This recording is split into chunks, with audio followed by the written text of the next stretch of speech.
Personel TNI menangkap 2 orang yang diduga anggota kelompok kriminal bersenjata atau KKB yang berada di Kabupaten Pegunungan Bintang, Papua di distrik Oksibil Selasa 7 September 2021. Dari 2 orang tersebut, TNI mengamankan total 5 pucuk senjata api, diantaranya 2 pucuk senjata api jenis M16 yang salah satunya dilengkapi dengan pelontar granat dan 1 pucuk senapan laras panjang rakitan. Personel Koramil 171505 Batom beserta dengan Linmas Distrik Batom berhasil menangkap 2 orang anggota KKB Ngalum Kupel pimpinan Lamek Taplo. Ungkap dan Rem 172 PWY Brigjen Isat Pangemanan melalui keterangan tertulis Selasa 7 September 2021. Menurut dia, penangkapan tersebut bermula dari laporan masyarakat yang mencurigai kehadiran 2 orang tidak dikenal berada di sungai dengan menggunakan perahu kecil. Mereka menggunakan perahu jenis Johnson dari arah PNJ menuju ke Mongham yang merupakan basis KKB. Namun, perahu yang digunakan kedua orang tersebut rusak ketika berada di Kampung Muara. Setelah personil Koramil 171505 Batom menerima laporan tersebut, 4 anggota Koramil bersama beberapa pemuda dan anggota Linmas bergerak menuju lokasi dengan menggunakan perahu.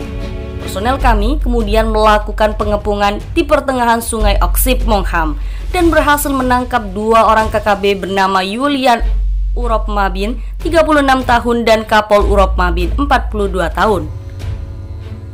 Setelah membawa kedua orang tersebut ke Koramil, mereka kemudian diperiksa dan didapati beberapa barang bukti. Barang bukti yang diamankan adalah 35 butir amunisi 5,56 mm, 2 butir GLM, 2 buah ponsel, 6 buah senjata tajam, 1 buah solar cell, 5 buah flash disk, 1 buah bendera OPM, 3 buah bendera bertulis buka. Kemudian 2 buah bendera bertulis buka kecil, 1 buah ketapel, 1 lembar fotokopi kartu keluarga, 1 buku kartu kesehatan, 2 lembar tiket pesawat, 1 buah buku saku, 8 buah tas dan 1 buah tenda payung. Saat ini, kedua orang yang diduga anggota KKB tersebut ditahan di Koramil 171505 Batom. Di lain sisi juga diberitakan Senat Sol, tokoh kelompok kriminal bersenjata atau KKB di Kabupaten Yahukimo, Papua, masih menjalani perawatan di Rumah Sakit Bayangkara Jayapura usai kakinya ditembak aparat. Kapolda Papua, Irjen Matius Devakhiri menegaskan, aparat kepolisian tetap mengedepankan hak memperoleh kesehatan terhadap tersangka 11 kasus pembunuhan tersebut. Tentu kita harus utamakan kesehatannya. Keselamatan itu faktor penting supaya isunya tidak digoreng kemana-mana, ujar Vakhiri di Jayapura Selasa 7 September 2021. Senat Sol sebelumnya ditangkap pada 2 September 2021 di sebuah rumah yang merupakan markas Komite Nasional Papua Barat atau KNPB di distrik Dekai. Saat ditangkap, Senat Sol berusaha menyerang dengan kapak, sehingga aparat terpaksa melumpuhkannya dengan tembakan.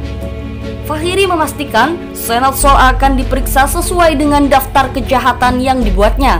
Kami melakukan pelayanan kesehatan, setelah itu kita akan proses dan melihat semua rangkaian kejahatan yang dibuat.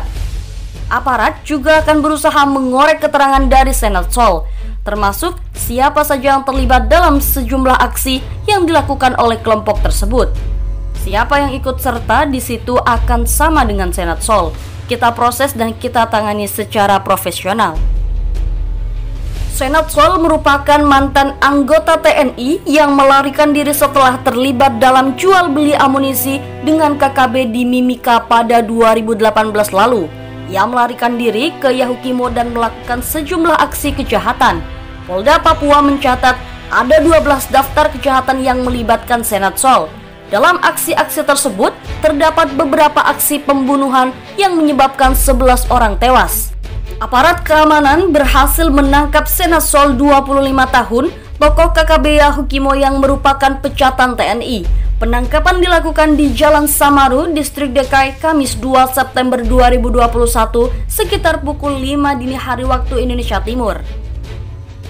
Nama Senat Sol mulai menjadi sorotan setelah dia menjadi tersangka pembunuhan staf KPUD Yahukimo Hendri Jovinski di Distrik DKI pada 11 Agustus 2020.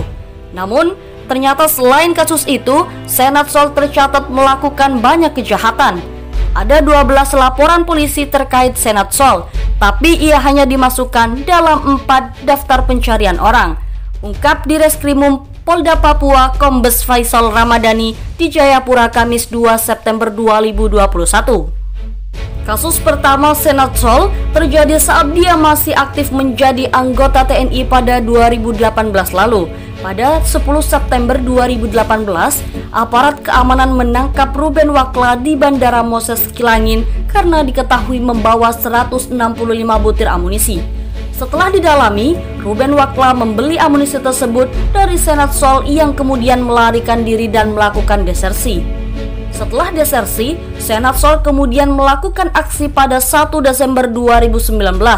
Saat itu, ia membakar ATM BRI di Distrik DKI. Wajah Senat Sol diketahui karena aksinya terekam CCTV yang ada di dalam ruang ATM tersebut. Atas aksinya, ia pun dimasukkan ke dalam daftar pencarian orang Polres Yahukimo. Kejahatan ketiga Senat Sol dilakukan pada 11 Agustus 2020. Ia bersama Temianus Magayang membunuh staf KBUD Yahukimo Hendry Jovinski di Jembatan Kalibrasa, Distrik DKI. Kasus tersebut kemudian menjadi perhatian banyak pihak karena dilakukan menjelang pelaksanaan Pilkada Yalimo. Tidak lama, Senat Sol kembali melakukan pembunuhan, tepatnya pada 20 Agustus 2020. Saat itu, Senat Sol bersama beberapa rekannya membunuh Muhammad Thayyib di Jalan Bandara, Distrik DKI. 6 hari berselang, Senat Sol kembali terlibat aksi pembunuhan Yausan di Jalan Gunung, Distrik DKI. Setelah kejadian tersebut, Polda Papua mengirimkan penguatan pasukan ke Yahukimo sehingga aksi-aksi Senat Sol terhenti. Baru pada 18 Mei 2021, Senat Sol dan kelompoknya melakukan aksi. Kali ini korbannya adalah 2 anggota TNI di ujung Bandara DKI. Selain membunuh, mereka juga merampas 2 pucuk senjata api jenis SS-2 yang dibawa kedua korban. Aksi sadis Senat Sol kembali dilakukan pada 24 Juni 2021 di Kampung Bingki, Distrik Seradala. 4 tukang bangunan menjadi korban pembunuhan dan 1 orang kepala suku setempat mengalami luka tembak. Kemudian, Senat Sol melakukan aksi pembakaran terhadap alat berat di Kali 1 Distrik Saredala pada 25 Juni 2021. Senat Sol kembali berulah pada 9 Juli 2021. Kala itu, ia terlibat aksi penembakan terhadap petugas Polri di area Kali E1 Distrik DKI yang mengakibatkan 1 personel Polri mengalami luka tembak. Terakhir, Senat Sol diyakini terlibat aksi pembunuhan 2 pekerja PT Indo Papua di Jembatan Kalibrasa, Distrik DKI pada 22 Agustus 2021.